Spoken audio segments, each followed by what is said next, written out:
think private citizens should be taking guns? I'd like to see law enforcement take care of everything. I think everything should be taken care of law enforcement. But again, we have to give our cops back, our police back, their dignity, the respect. They're very talented people. After recent protests have turned deadly, there is growing concern about the presence of armed civilians at demonstrations.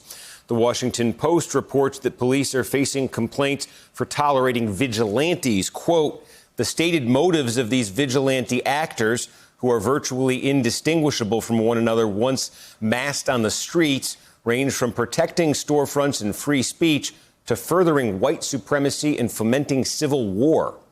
Back with us tonight, Frank Figliuzzi, former FBI Assistant Director for Counterintelligence. He is the author of the upcoming book, The FBI Way, Inside the Bureau's Code of Excellence. Frank, thanks for joining us. I think in that excerpt I just read there, we get to an important question here, because you see these videos, read these reports coming out of various cities, and you see chaos.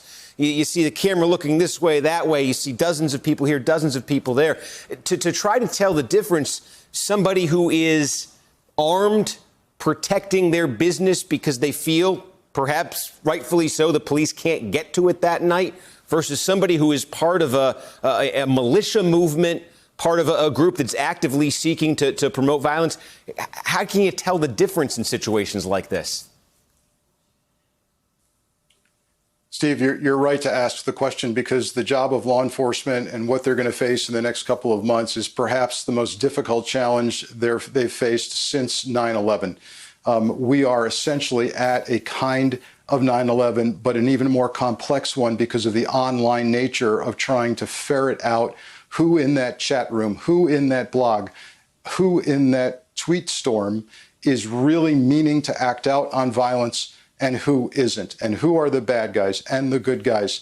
And it's an incredibly challenging job, made even harder by the President of the United States himself, who seems to not only not want to denounce all violence, but rather seems to be encouraging it, and even perhaps offering a defense for the 17-year-old Kyle Rittenhouse in Kenosha, saying that he may have acted in self-defense. So we've got a problem on our hands. Law enforcement has a great challenge on their hands. And by the way, Steve, law enforcement is not fully equipped with all of the legislative and investigative techniques that they would have if they were facing an international terror threat, because there are no domestic terrorism laws per se.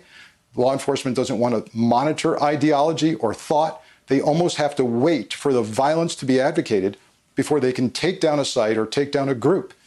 So it's an incredibly tense time that we're looking at. Right so, yeah, I'm curious, too, when you see these various scenes, whether it is in, Kenosha, Portland, some of these other cities, take us through what you are seeing and how you would analyze it in terms of, do you think you are primarily seeing folks who are parts of these groups, folks who had some online involvement that led them to go out to the street?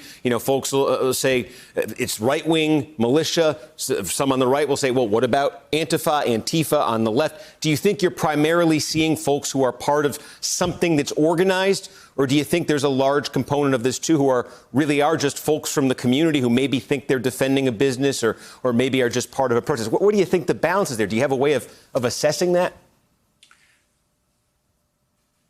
Yeah, I think so the facts become really important, especially if you want to counter a threat and identify it. You've got to do your homework and you've got to know what you're dealing with. So the answer, Steve, is all of the above. The law enforcement sources I talk to, the private intelligence analysts that I talk to, tell me they're seeing the full gamut here. So people are responding to a call to arms.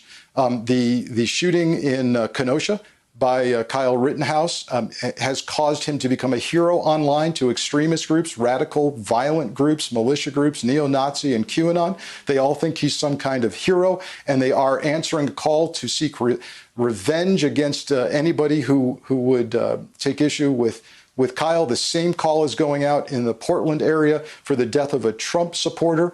They think that's, quote, the first shot fired in a civil war. But Steve, law enforcement also tells me the people they're arresting for crimes, for violence, for property damage are from all walks of life. And majority of them are out for only one thing, and that's criminality. And then the people who are organized toward violence, my law enforcement sources tell me they are, by and large, on the far right. They're not exclusively there, but we have a president who seems not to want to acknowledge that, and an attorney general who seems not to want to call that out. And so they're going to feel empowered. And what law enforcement sources tell me is they're seeing a kind of radicalization process take place online that is unfortunately very similar to the kind of radicalization process we saw in the violent Islamic jihadist movement. And that's a bad recipe that we're looking at. Well, right. And it seems to, just listening to you, I'm thinking, hopefully there are no more incidences, like Kenosha or anything that might bring this out. But if there is one, it sounds like you've got folks there who are just waiting for it, and it escalates. It seems to feed everything that happens seems to feed the conspiracy theory of the day or the moment, and it becomes a self-fulfilling prophecy. And people who are troubled, seeking and radicalized, now seeking to belong to a cause greater than themselves, seeking to belong to some group that will affirm them, even though they've never met these folks. They will turn out. And what we need is a president to come out and say, this is an un-American act. This is not a patriotic act to commit violence in the streets. That's about the only thing that will cause these people to back off if they see that affirmation is not coming from their leader.